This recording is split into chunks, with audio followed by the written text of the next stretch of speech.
outstanding, a world-class vision, a world-class this. I'm a real leadership geek, honestly. I've spent my whole career reading books and chatting to people. I just find the whole thing and the announcement, the way it's been announced, bizarre. If you could move away from a model where teachers are so intensely focused.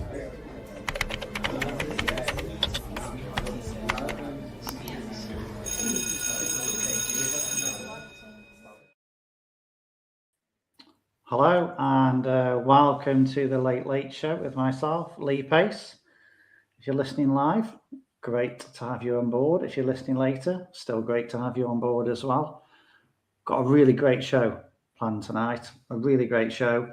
One show I've wanted to do since I agreed to be a host because I think it produced so much debate and hopefully I want to do the show because I want to learn from real experts and people who have a lived experience completely different to mine. So the title of the show, as you'll know, is What is the School to Prison Pipeline? Just want to give a mention to a couple of sponsors on the show. So Hachette Learning, the show is brought to you in partnership with Hachette Learning, publishers of professional development books and resources that support great teaching and learning in schools around the world. Level up your professional development today and visit www.hachetlearning.com to explore the full range of titles. So before I introduce my guests, I like to give my take on the school to prison pipeline. And I deliberately chose this. It's an idea. I'm not saying I don't like it because it's too big a thing to say. I don't like the fact that it includes the word school. I think that bothers me because I work in a school. I'm a leader in a school, and I think it's really, really simple to say they just go. And I'm learning more all the time because I've already had conversations with these two amazing guests. So I think it oversimplifies it. I think there's so many factors why people find themselves in a prison, which I find incredibly sad.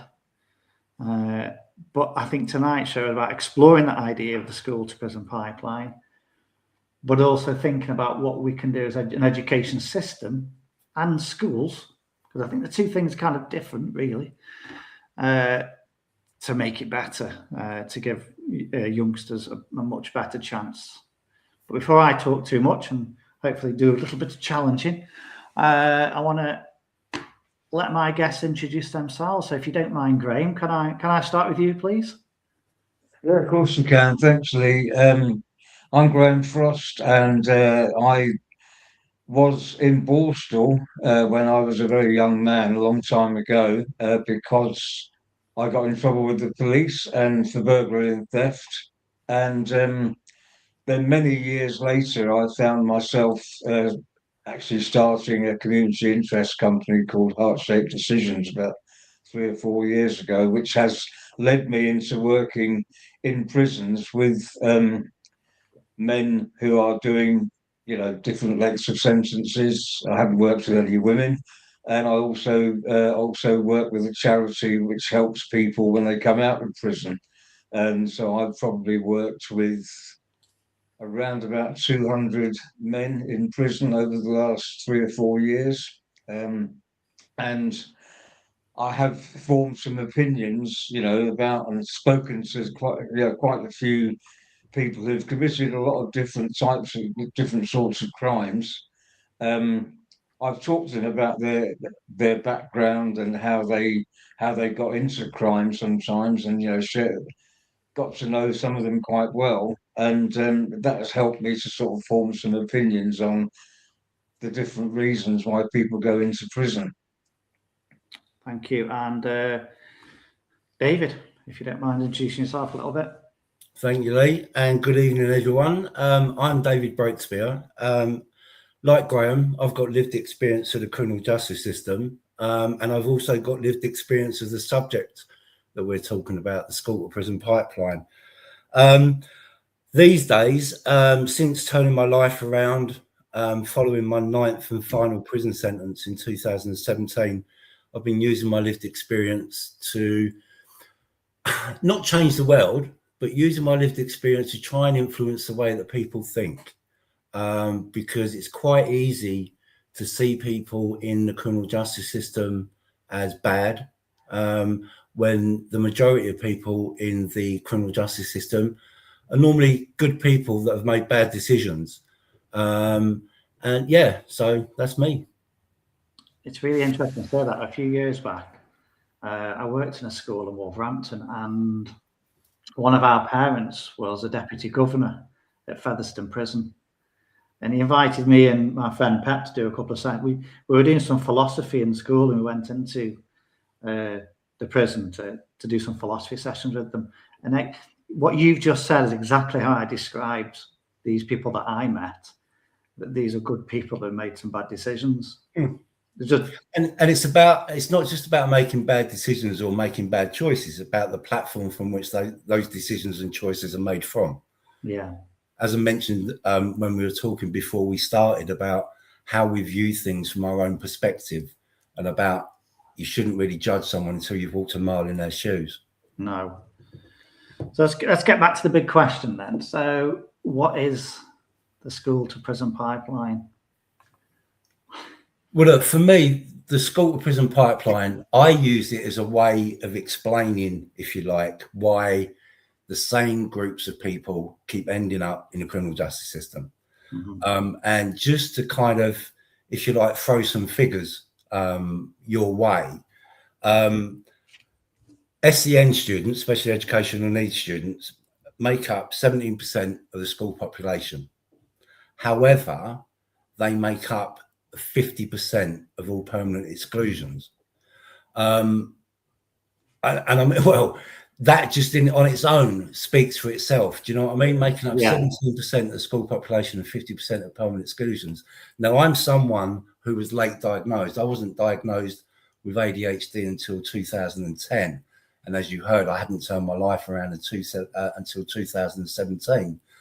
Because for me at that time, it was just another label. I'd been so used over my life to be given labels that it was just another label that I was given amongst many labels. And it wasn't until, 2015 when I started to turn my life around. I was released from prison in 2017, that I started to really understand about myself and the reasons. No, it wasn't looking for excuses. It was looking for reasons.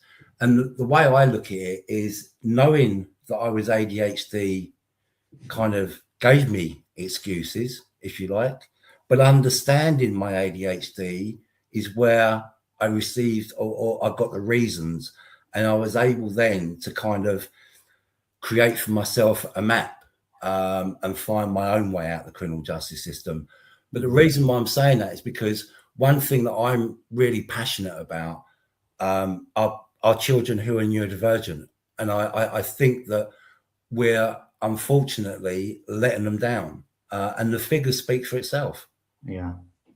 I would agree with everything David says there, because I'm not neurodivergent myself, although funnily enough, a few years ago I saw a presentation about autism and I looked at it, I thought I've got one or two of those traits, but very, very, very, very light. But I certainly haven't got ADHD. But what I can say is that probably 75-80% of the guys that I've worked with in prison and coming out of prison, they have got some kind of neurodiversity going on. They've got ADHD. Some of them have got ADHD. They've got OCD. They are people who have a lot of the time struggled in mainstream education because the system doesn't actually have enough space for to look after them properly. Let's be honest, school is set up for people to go on to college and university. That's what it's set up for. And then obviously people then can go on to work. It's the universities that set the exams, isn't it?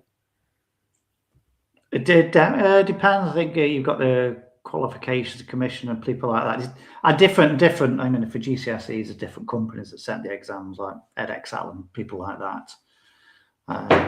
I just, I just wonder if, I mean, I do not wish to place the blame on individual teacher because I know quite a few teachers and they all work very hard and they It's a all system, Graham. mean extremely well.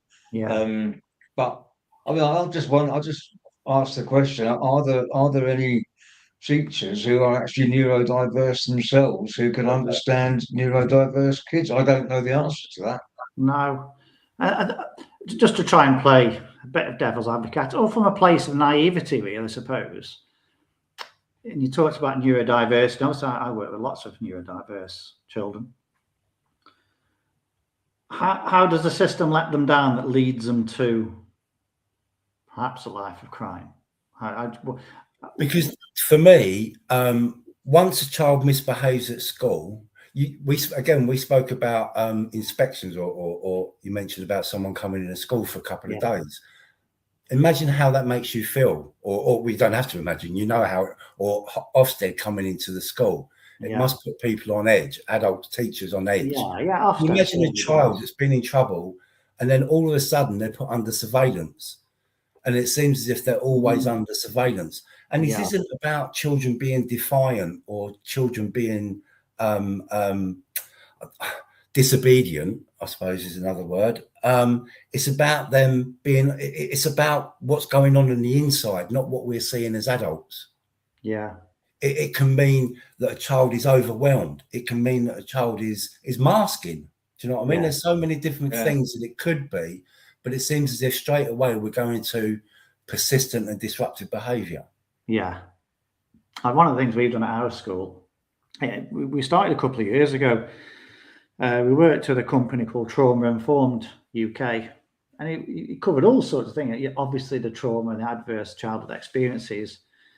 But we touched on neurodiversity and things like that. And I think where it's really helped me as a professional, I know it helped my colleagues, is, and I think, we mentioned your TED talk, didn't we, David? I'm sure it is that you mentioned what it does is when we're faced perhaps with that sort of defiant behaviour, or the behaviours we don't want, or behaviours that perhaps we would see as fall below expectation, we do take a step back.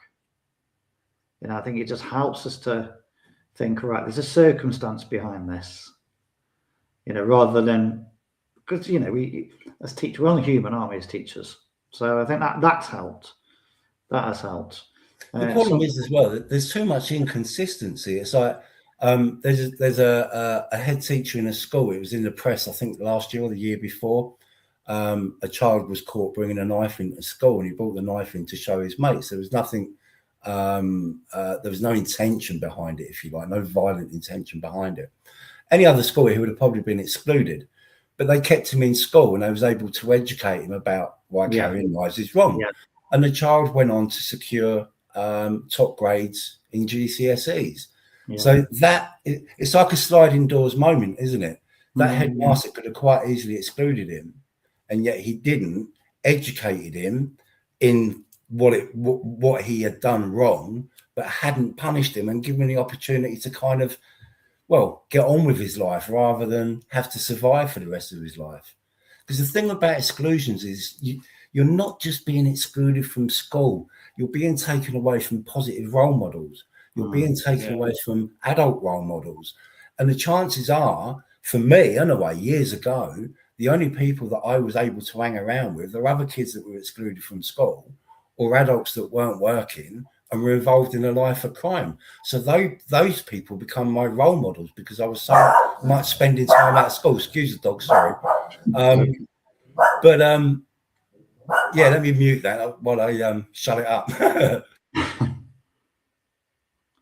Now I've got there's a comment, I think it's coming from LinkedIn, as Dr. Wayne Reed, and he's kind of put like a suspension. Oh yeah, I can see on the suspension, repeat suspension, permanent exclusion, PRU, which is pupil referral unit, alternative provision, low attainment, NEAT, youth justice contact. So you kind of like that slippery slope, and like you just said, that sliding doors moment, that would have been that first word. Yeah, and to me, what that shows is that unmet needs are being punished. Neurodivergence is being managed through exclusion. vulnerability is being reframed as risk. And like I said, the education ends just as the surveillance side of things begins. Yeah. I mean, there's pressures from everywhere. So, I mean, again, just to try and pose a challenge, what about how would you tackle? How would you respond to a parent that said, I don't want my child in a class with children like that? That do you know what? That sounds so Old Testament, doesn't it? Let's sacrifice the few to save the many. Yeah. I mean, I think, you know, your child should miss out because it's interrupted my child. Well, how about understanding the behaviour of the child that is? And look, at the end of the day, before we go any further, I do not blame teachers because I think teachers do an incredible job. They're overworked, they're underpaid, they're under a hell of a lot of stress because they're having to meet these KPI targets and these league tables. So I do not blame teachers, and I don't expect teachers to become experts in neurodivergency. I don't expect them to become experts in ACEs. I don't expect them to become experts in anything other than what it is that they're teaching and be allowed to teach. It's the system.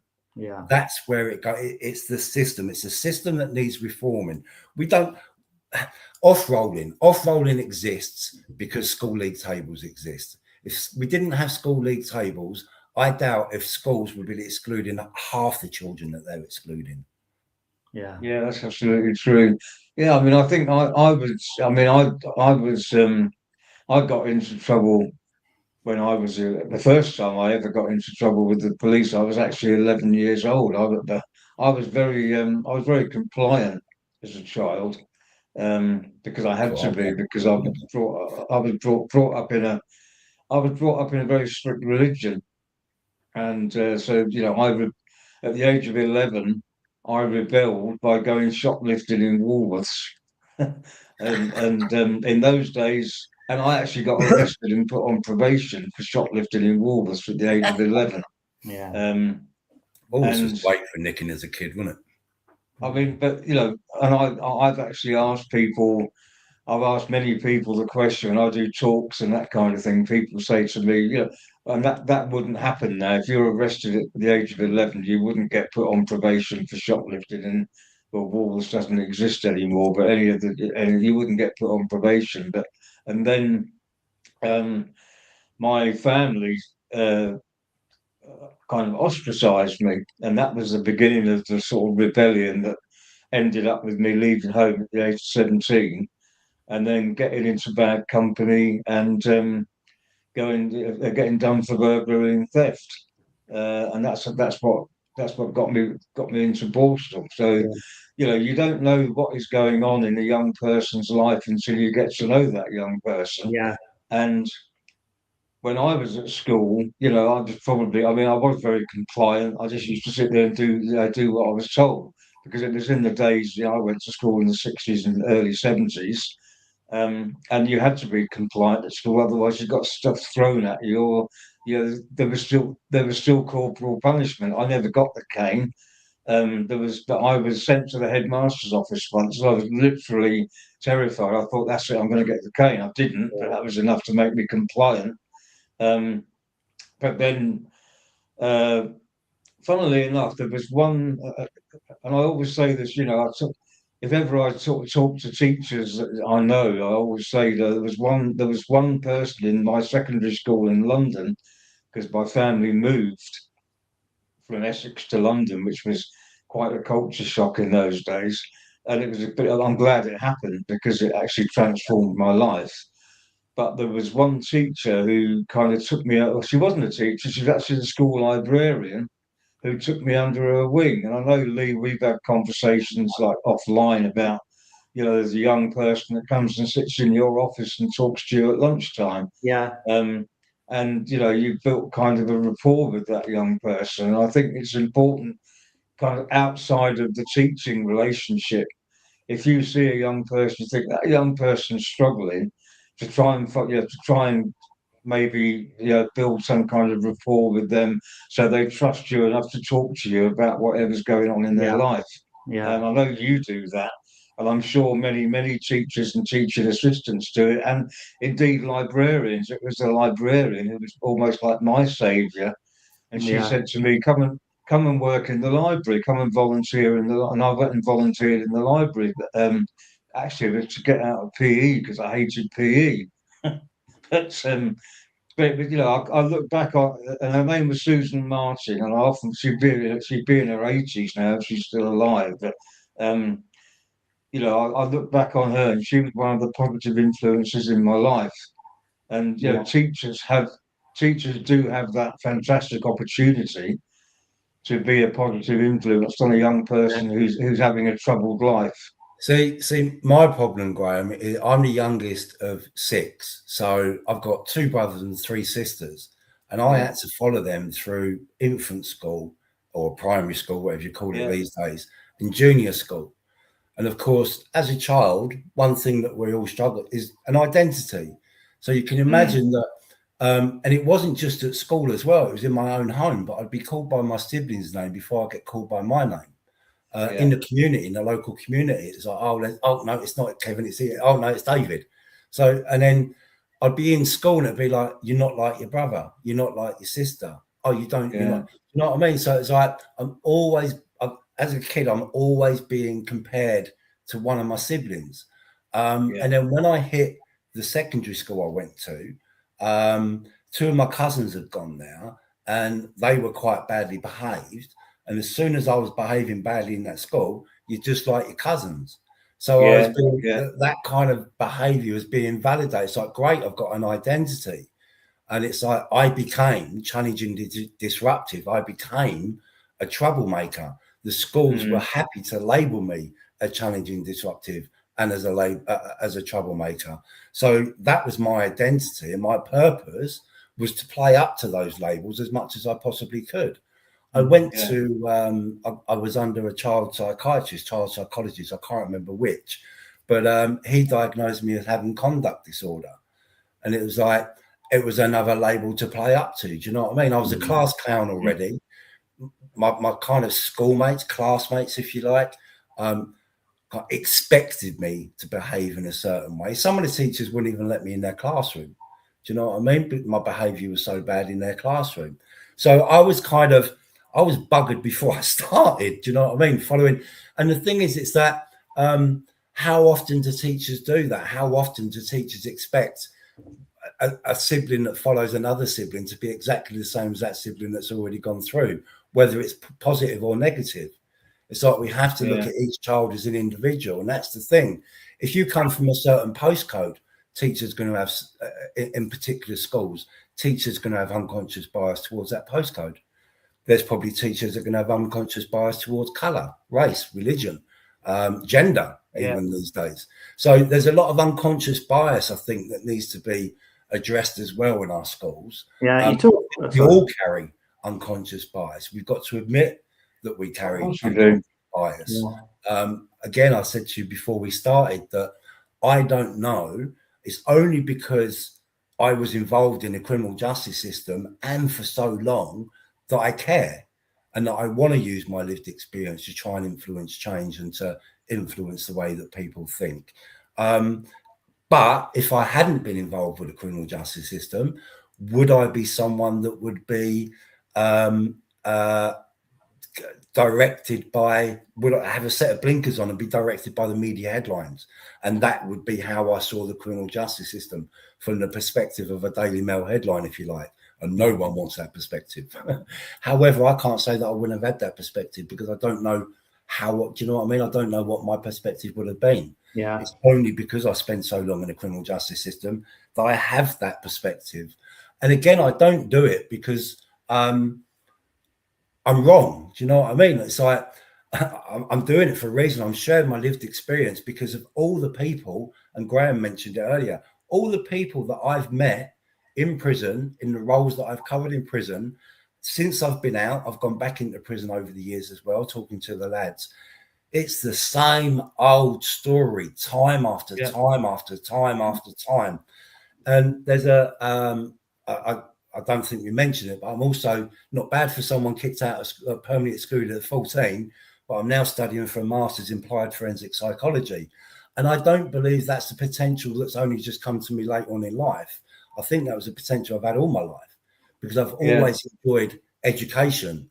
It was the school system that I had an issue with. Yeah. We've got a question. I think we want teachers to understand. It's like when we're at school, or sorry, not teachers to understand, but governors, management, the system to understand that when you exclude a child from school, you're throwing them with the wolves. Yeah. A question from Tom, who you met earlier. I'll put it on there. It says, when does responsibility for one's personal actions and choices start? But again, with respect to choices, it comes from what platform you're making those choices from. Now, if we're taking, let's take shoplifting for argument's sake. Graham mentioned it there. Let's take a single mother struggling on benefits, has got 2 kids, the dad's left or he's in prison. So if he's in prison, she has to help him out with money as well. And she goes to the shop and she nicks some food for the child to eat. All right. That's the choice that she has to make there. Now, obviously, if she got caught, she'd be arrested. But her consequence isn't being arrested. Her consequence is her child not eating. So there's a shift in consequence. What the normal public would see as a theft, she sees as survival. So that's a choice. Do you know what I mean? She made a choice to go and steal the food, but she's doing it so she can feed her children. Yeah, is it? I think for me to answer that question, I think it starts at different times for different people, and for some people, they never get there.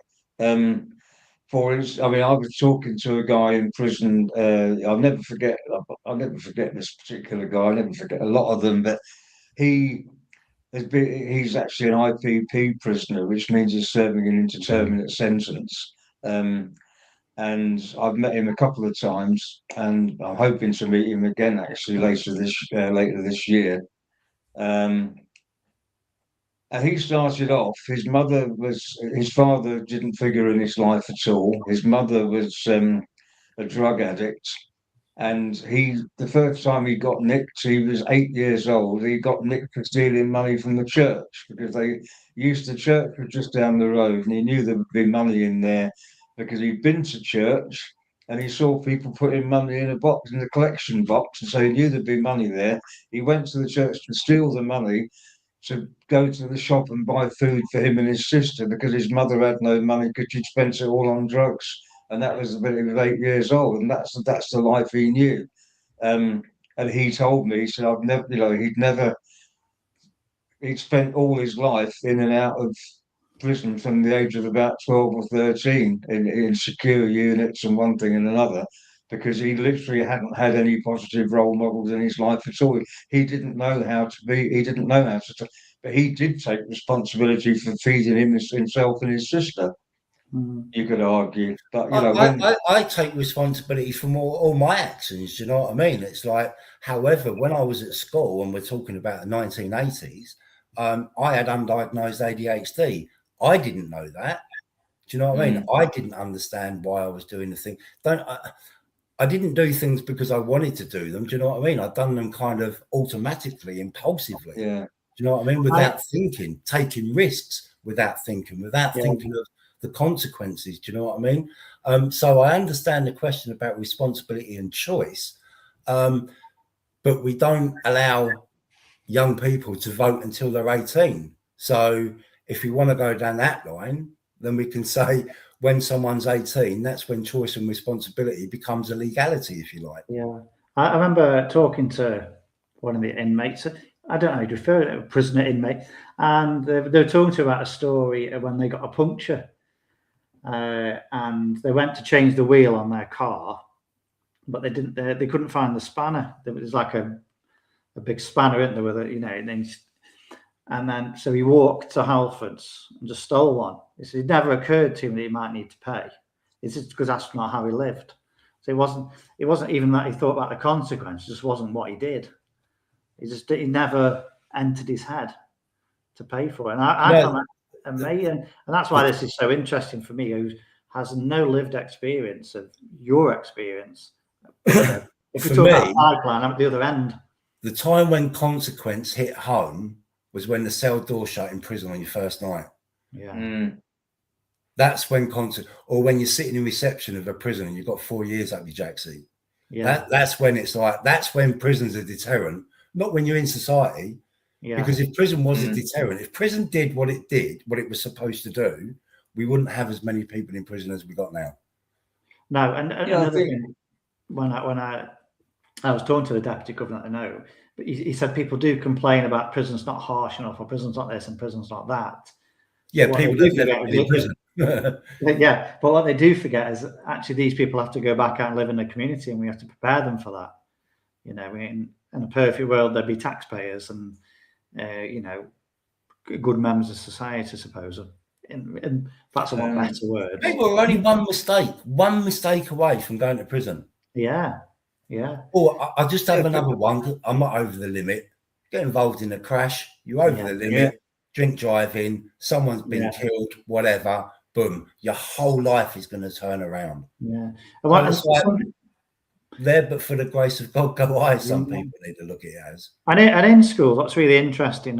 All the different types of groups that you talk about, that you know, some of the prisons of Free school meals. Yeah, free school meals, looked after children. Disproportionately, black children are more likely to be excluded. So in schools, disproportionately, children from the travelling gypsy community and Romany community, they're more likely to be excluded. Yeah, not Johnny, who lives on a lovely estate around the corner, like got his mum and dad. His dad's probably the governor. He ain't going to end up in prison. Do you know what I mean? No, he might get done later on in life because he's a cokehead, but we know these groups. And actually, at school, be angry at his parents. Sorry. I'm going off on one. You're okay. You're okay. Yeah. What's really interesting is like all the groups that we find in prison.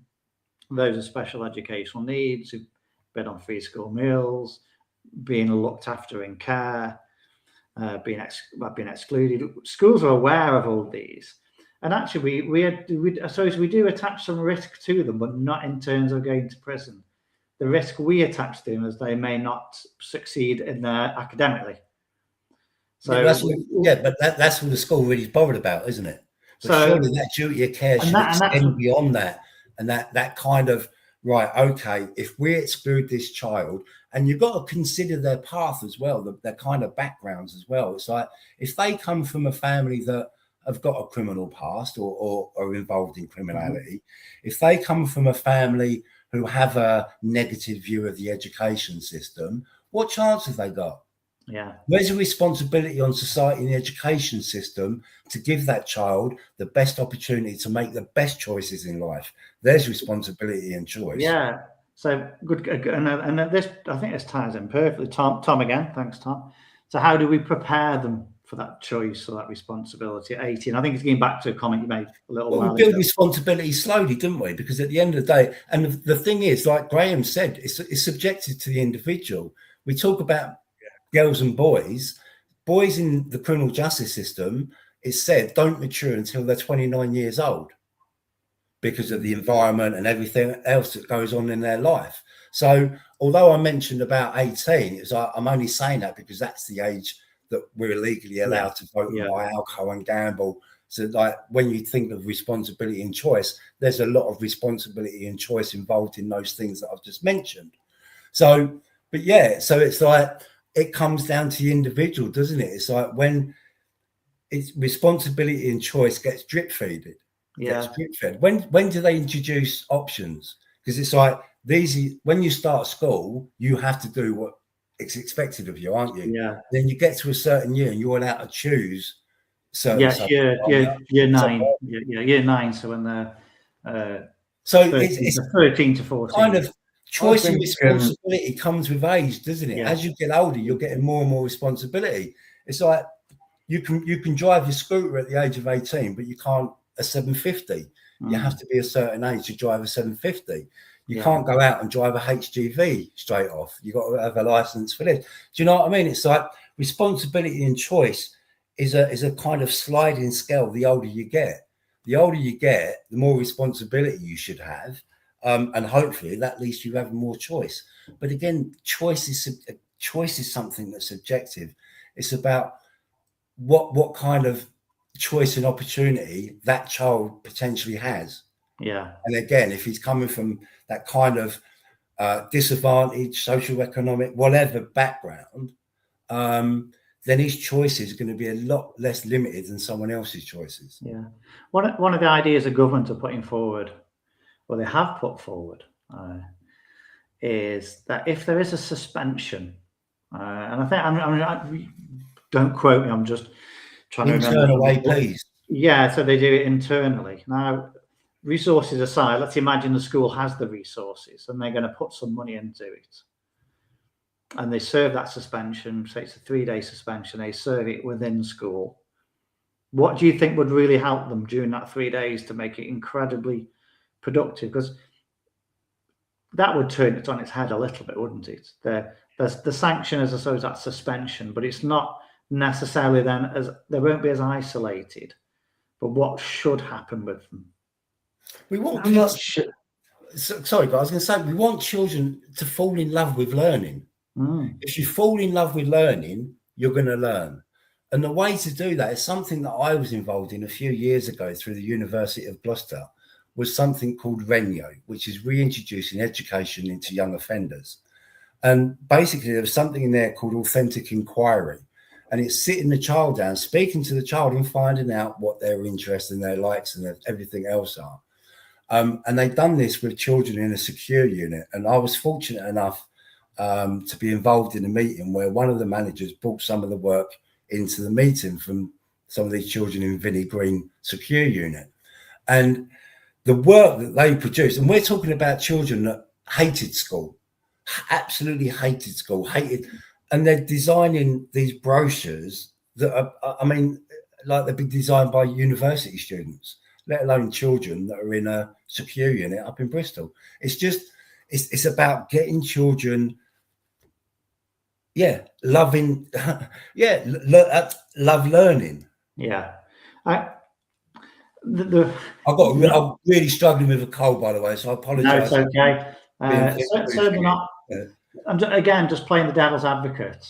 And 24 years in education and knowing the voice of some parents, probably a minority, they would say that's like they're having a reward for poor behaviour. How would you respond to that, Graham? I'd like to hear what, because I know we have a few debates about this, Graham, and behaviour, don't we, in school? So going back to my own lived experience, and I, as a child and even as a young adult, going back to this whole question of responsibility, I think a lot of it comes down to confidence and self-esteem, because I know that I didn't have any confidence or self-esteem at all when I was growing up. I was just literally, because I wasn't encouraged to have it at home, and really I don't think I was encouraged that much at school. I think we need to try and build young people up, and if they do, some young people are going to struggle.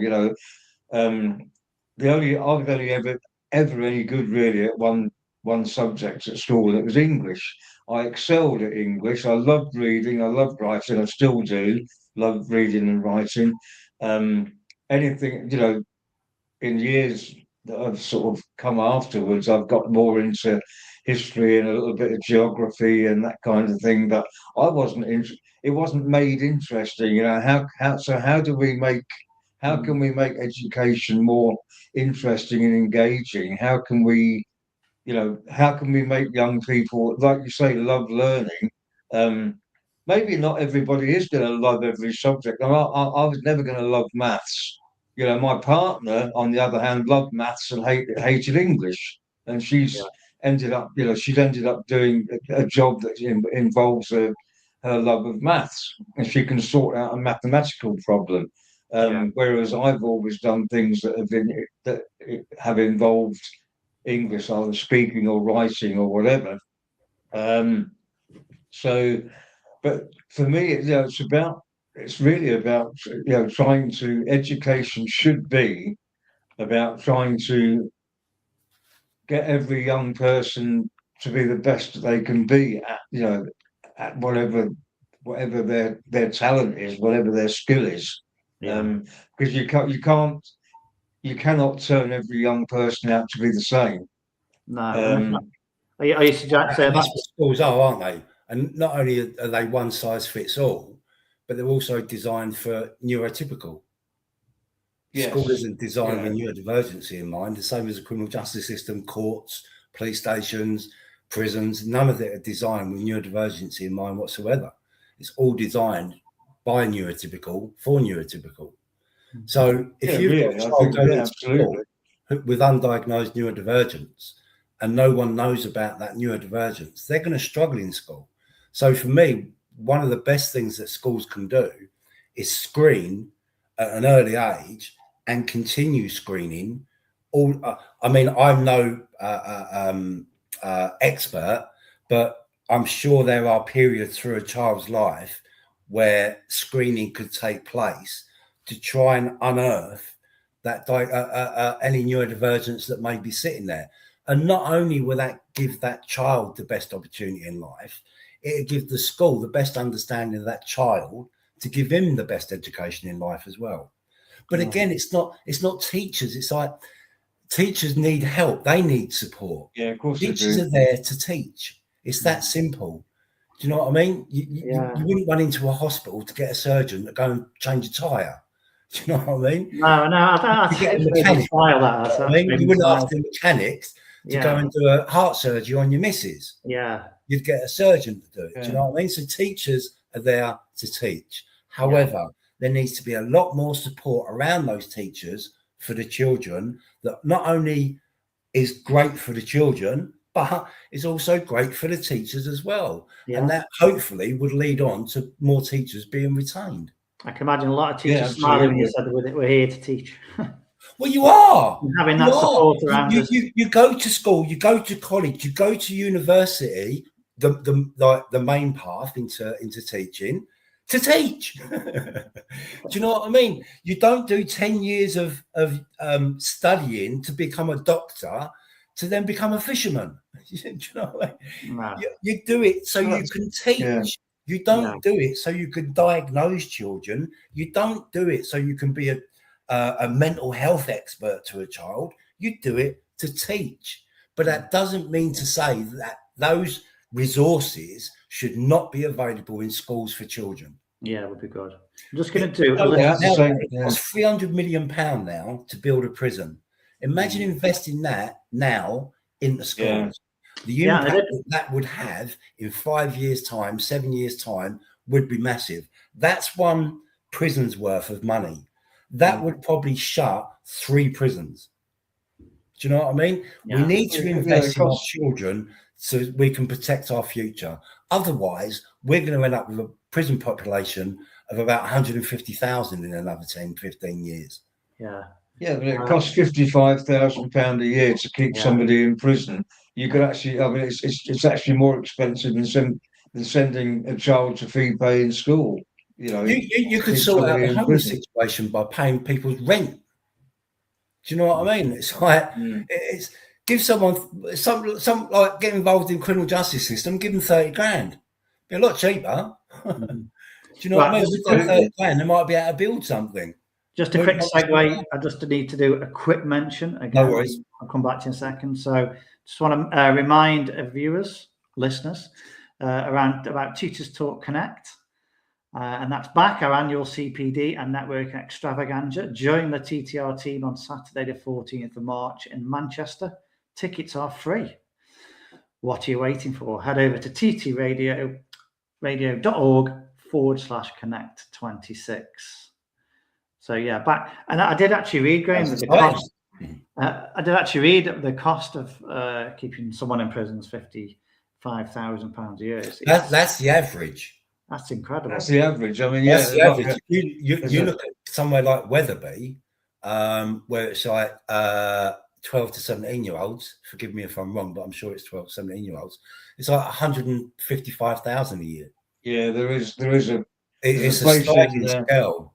Your normal, your kind of lowest price is a Category C prisoner. Yeah, they're the lowest, and then you've got women in prison, I think they're around about £70,000 a year. So it's a sliding scale between all the different categories. Category A, high security prisons, they're a hell of a lot more expensive to run than £55,000 a year. That's for sure. Yeah, there's so much we could be doing better, I think, as a system. Of course, Costs a lot, and I think there'll always be the finance thing. But like you say, lots of money goes into prisons because it has to, because there's people there, and it's increasing, isn't it? And I think it's good. They think it's going to be 100,000 in the prisons by 2030, and they're all getting older. We joked about our ages; we're all 50 plus. If we were in prison, we'd be more expensive than perhaps a 32-year-old. I don't know, because of, health and things like that. So I think it's just redistribution of money. And the other thing I read, I'm a math teacher, so I like statistics. I think it was something like 90% of the prison population have been permanently excluded. I think that may have been young offenders. So, but it's incredible risk factors, aren't it? That is young offenders. Yeah. The last time. Go on, Graham. Look, I mean, everybody that I can remember, I've worked in category B and C prisons, and I've worked with people coming out of prison, and I've said this before, but they all have had some kind of serious adverse childhood experiences. You don't end up in prison because things are going well. No, you absolutely don't end up in prison because things are going well. I mean, even when I was in Borstal, the lads I was in Borstal with, most of them had some kind of adverse childhood experiences weren't even talked about in the 1970s. I mean, the first research on ACEs didn't come out until the 1980s. And I've done training on adverse childhood experiences. I know a little bit about it, and there are about 7 or 8 different adverse childhood experiences that are categorized as that. Yeah. And people that are in prison have normally experienced 3 or 4 of them. I personally had 3 different, and I had a reasonably, everybody would have said, oh, he's had a reasonable upbringing. But if I went back into my family history, there was a lot of mental health problems that weren't even recognised in the day, because my mother grew up with them. My mother grew up in a very unusual situation, and it affected her mental health for the rest of her life. And then I left home when I was 17. That made her worse, and that affected the rest of my siblings.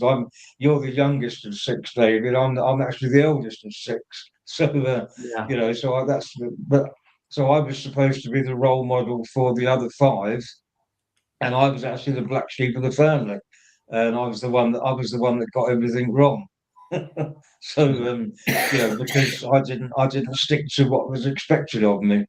But in later years, hopefully I've been able to put that right by being a positive role model for people. I can go into prisons, and I can say, despite the fact that I went off the rails at an early age, I came out of prison and did something useful with my life. I think that's what inspires me about both of you. Was I don't know whether coming out the other side's the right way to see it. It's only the way I see it. Like you keep saying, David, you can only see it through your own eyes, can't you? But it could have been so much worse for you two, I think, is what I'm saying. But you've turned it around and thought, I can make a difference. I think I had when I was at school, I can think of a couple of good teachers that I had. I had very good primary school teachers, and I didn't realise that at the time. I had 2 very good teachers in primary school, and 1 or 2, including the librarian that I spoke about before, in secondary school.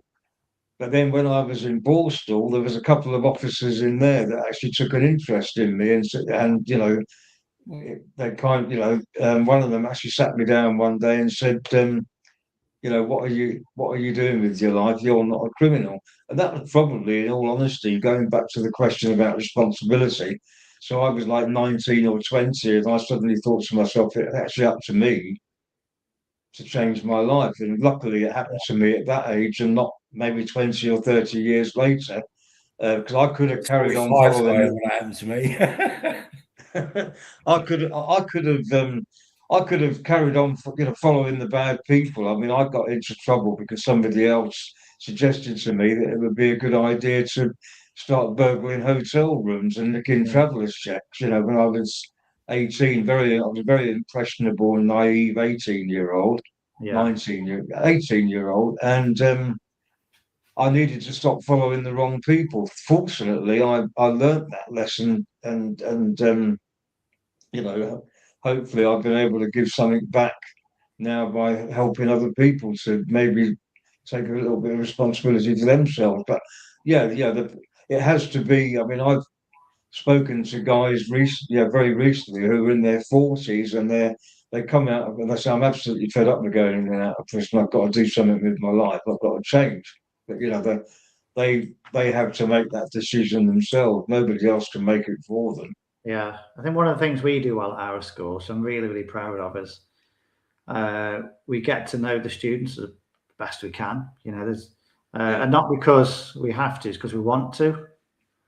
We're really lucky to work those sorts of staff, and I think it's just as well as we teachers getting to know the students.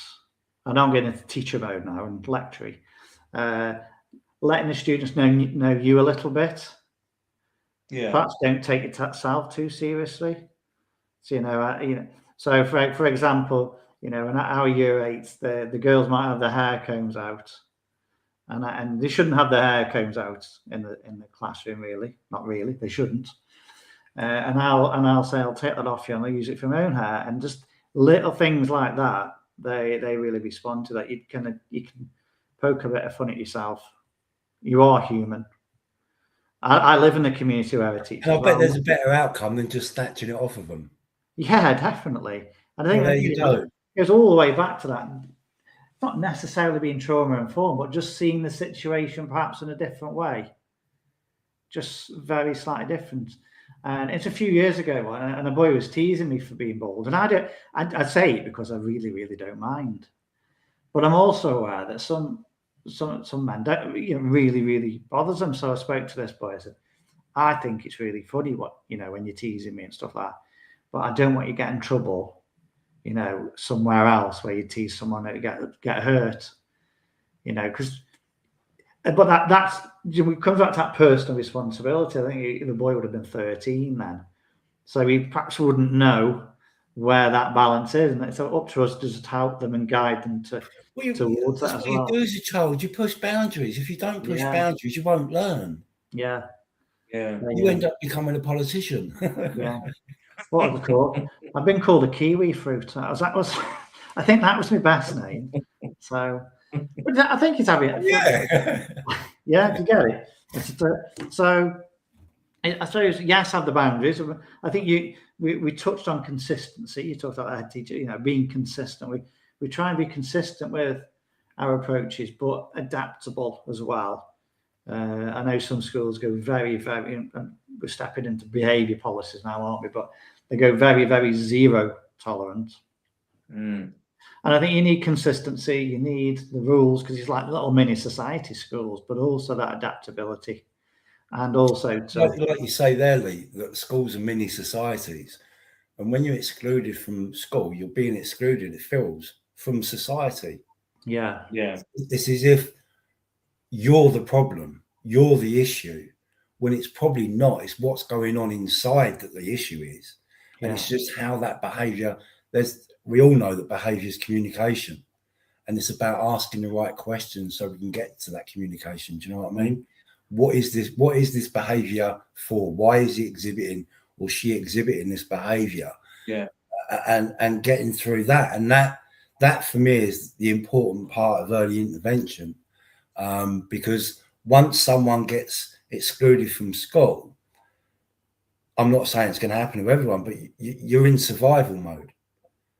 And as a kid, you're not understanding why you're in this mode, if you like, especially if you're neurodivergent, undiagnosed neurodivergent, and you don't understand what's going on in yourself, and you're going through all these changes anyway. You're going through your teenage years, got all these changes going on, undiagnosed neurodivergency, being suspended, class clown. Class clown is usually because someone's a people pleaser, not because they're naughty.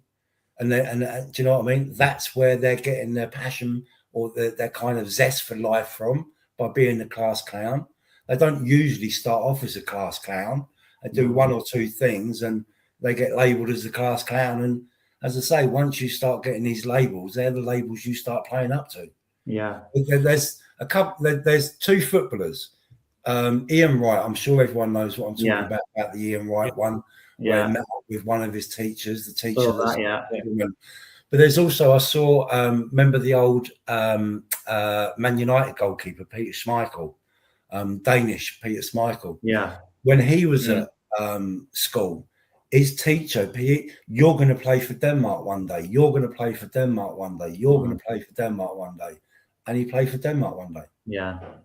Do you know what I mean? So it's really important. Whereas for me, you're not like your brother. You're not like your sister. Yeah. Do you know what? I used to play football for a local youth club, Concord Youth Club. And obviously you get reports in the newspaper. I changed my name. I changed my first name, but not my surname. But I don't, looking back, as I say, it's like, for me, it's all about identity and purpose. And I was struggling for my own identity because I was so peed off with being, and as I say, I'd go down the town, local town, someone would say something about my brothers or my sisters. The youth club I went to, someone would say something about my brothers. And, do you know what I mean? I followed those, my local park. It's when my brothers and sisters hung out. But just like, And then everything would also be getting back to my mum. Worked in the local news agents, so everything would be getting back to my mum. My mum I'd get home and she'd tell me what I was up to.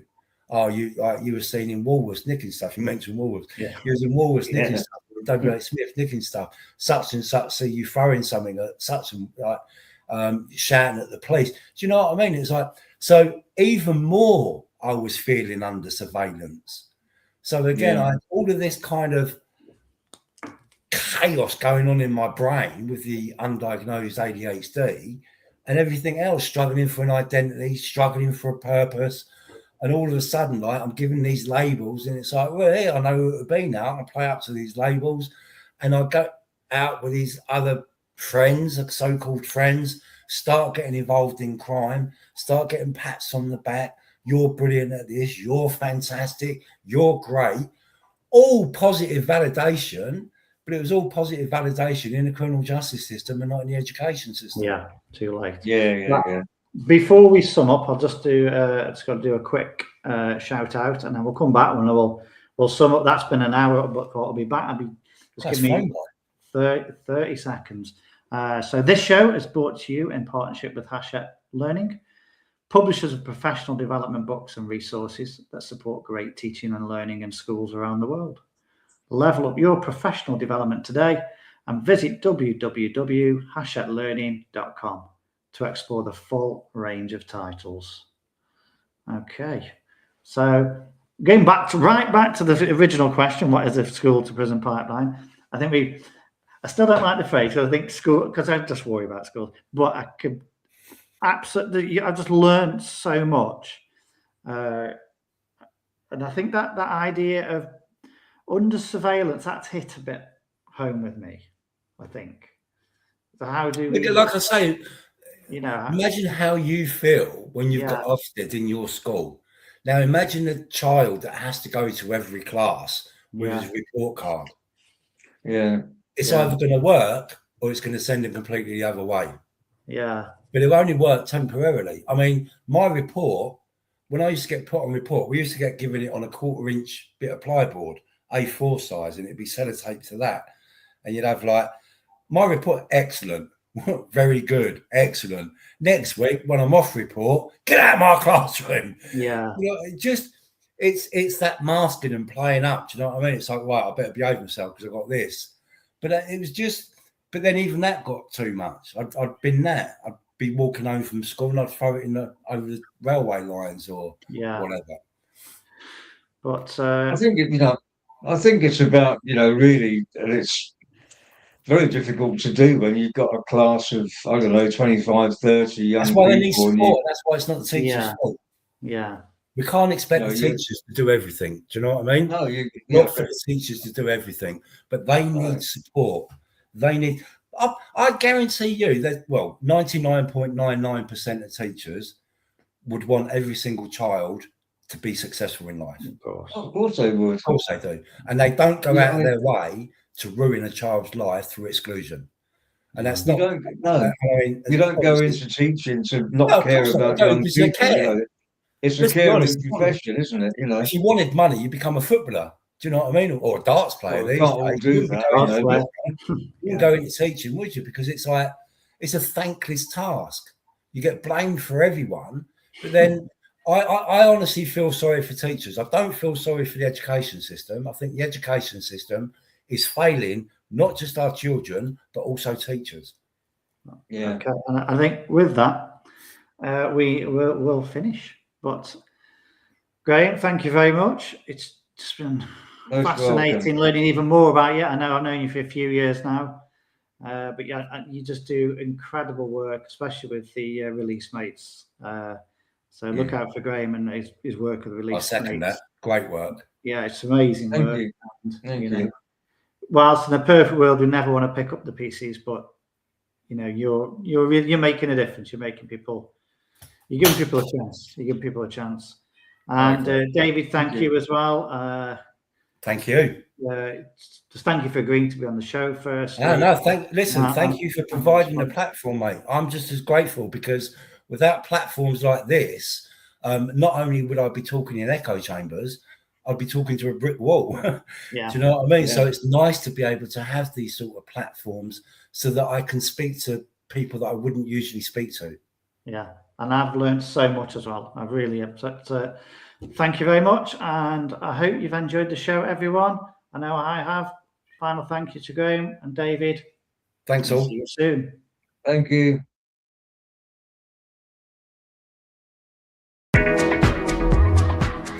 Thanks for watching live or listening back to this show from Teachers Talk Radio. You can catch up with all our shows by visiting our YouTube channel or by listening back at ttradio.org. Don't forget to like and subscribe to enjoy more live education conversation from TTR. We hope you enjoy this show.